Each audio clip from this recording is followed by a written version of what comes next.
جو ہم گفتگو کریں گے وہ ہم سمجھتے ہیں بطور پاکستان تحریک انصاف، بطور تحریک تحفظ آئین پاکستان، اس ملک کے لیے انتہائی ضروری ہے۔ ہم ایک ایسے دورائے پہ کھڑے ہیں جس کے آگے ہمیں بہت مشکل حالات نظر آتے ہیں اگر غلط فیصلے کیے گئے۔ اس وقت ضرورت ہے کہ قوم اور ریاست پر مسلط قوتیں، فارم 47 والی، یہ سب پاکستان کی فلاح، پاکستان کے مستقبل کا سوچیں، امہ کے مستقبل کا سوچیں، اور ہم تمام سیاسی اور شخصی وابستگیوں سے بالاتر ہو کر صرف سوچیں پاکستانی بن کر، پاکستان کے مستقبل کے حوالے سے، مسلم امہ کے مستقبل کے حوالے سے۔ تو اس حوالے سے کچھ گزارشات آپ کے سامنے کی جائیں گی۔ سب سے بڑا جو اس وقت ہمیں مسئلہ دوچار ہے بطور قوم، وہ مشرق وسطیٰ میں بڑھتی ہوئی اور بگڑتی ہوئی صورتحال ہے۔ جو صہیونی قوت اور امریکہ نے مل کر ایران پر حملہ کیا وہ ہم سب کے سامنے ہے۔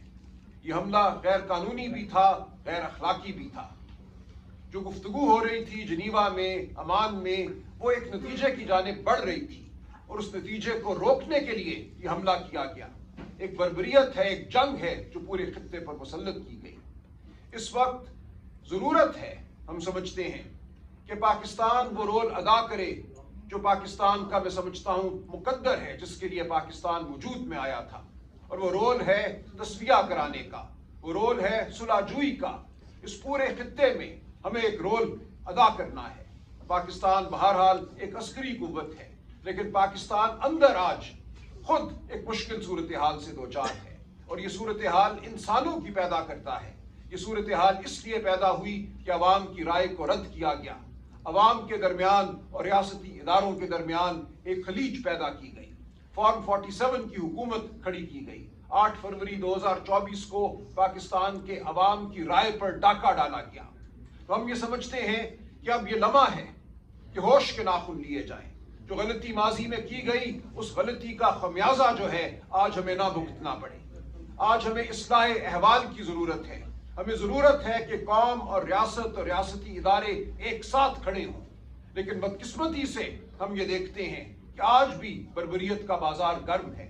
2 دن قبل تحریک انصاف کے 47 ورکرز، لیڈرز، جو بھی آپ کہہ لیں، ہمارے رفقا، ان کو 10 سال کی سزائیں دی گئی، ٹرائل ان ایبسینشیا، یعنی کہ ان کی غیر حاضری میں ان کو سزائیں دی گئی، اور فی کس یہ سزائیں اب 40-50 سال تک چلی گئی ہیں۔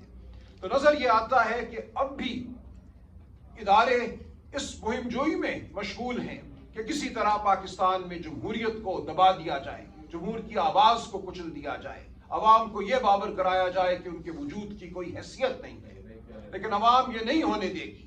آج پاکستان کی عوام اپنا فیصلہ کر چکی ہے۔ یہ فیصلہ اس جارحیت کے خلاف ہے جو ایران پر مسلط کی گئی، اس بربریت کے خلاف ہے جو ایران پر مسلط کی گئی۔ یہ فیصلہ اس بڑھتی ہوئی اور بگڑتی ہوئی صورتحال کے خلاف ہے جو پورے خطے میں اب رونما ہو رہی ہے۔ ہم میں سے کوئی یہ نہیں چاہتا کہ مسلمان ممالک ایک دوسرے سے لڑائی کریں، ایک دوسرے پر لشکر کشی کریں، ایک دوسرے کو میزائل ماریں۔ تو جو کچھ ہو رہا ہے، ہمارے دل خون کے آنسو روتے ہیں۔ پاکستان کی قوم بالکل اس حوالے سے متفق ہے۔ نہ خون عرب ممالک میں بہنا چاہیے، نہ خون ایران میں بہنا چاہیے۔ املاک کا نقصان نہ عرب ممالک میں ہونا چاہیے، نہ ایران میں ہونا چاہیے۔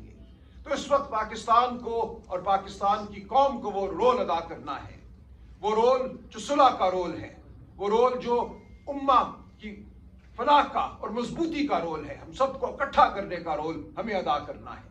لیکن یہ اس وقت تک ممکن نہیں ہوگا جب تک ہم پاکستان کے اندر جو انتشار برپا کیا گیا ہے جھوٹ کے نتیجے میں، اس انتشار کو ختم نہیں کریں گے۔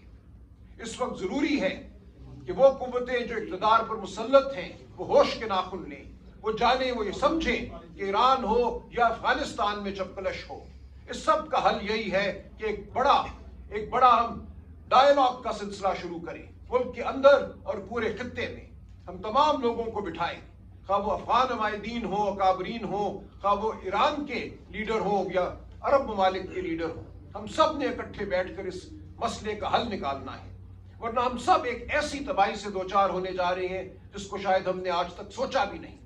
پاکستان میں جو اس کے اثرات ہیں اس آنے والی تباہی کے، وہ آج بھی نمایاں ہو چکے ہیں۔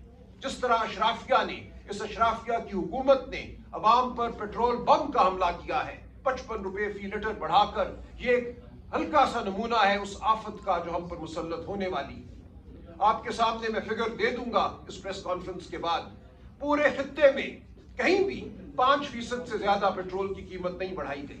یہاں اشرافیہ نے، اس ناجائز حکومت نے اس موقع کو غنیمت جانا اور 55 روپے پیٹرول کی قیمت بڑھا دی۔ اس کا مقصد تجوریوں کو بھرنا ہے۔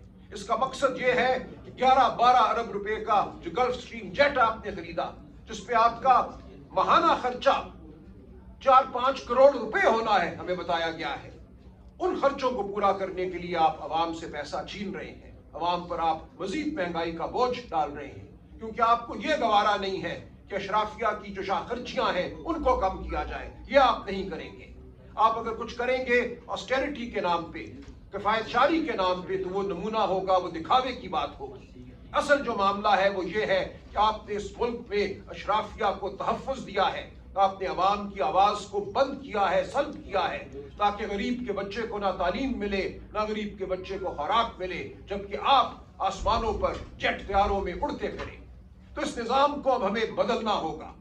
ہم آج پرزور اپیل کرتے ہیں کہ یہ وہ وقت ہے جب ہم اپنے ماضی پر نظر ڈالیں، اپنے مستقبل کی فکر کریں، اکٹھے بیٹھ کر وہ فیصلے کریں جو پاکستان کے حق میں ہیں، جو پاکستان کی عوام کے حق میں ہیں، جو غریب کے حق میں ہیں۔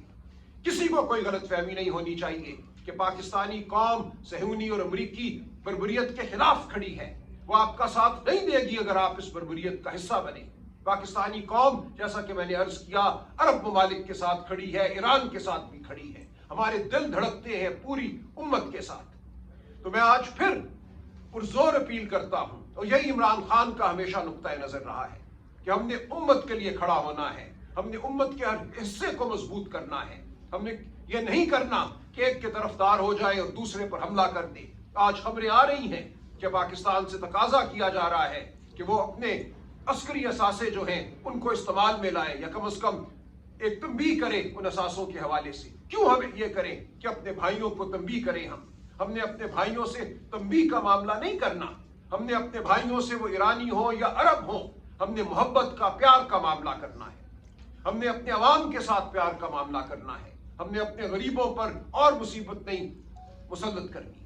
تو یہ ہیں وہ بڑے مسائل جن کا آج ہمیں سامنا ہے، اور جن کے حوالے سے ہم پیش ہوتے رہیں گے، آج بھی پیش ہوئے ہیں۔ ہم پر یہ فرض ہے پاکستان کی سب سے بڑی سیاسی قوت ہونے کے ناطے کہ ہم عوام کی آواز اٹھاتے رہیں، وہ آواز اٹھاتے رہیں جس کو سلب کرنے کی کوشش 8 فروری 2024 کو کی گئی تھی۔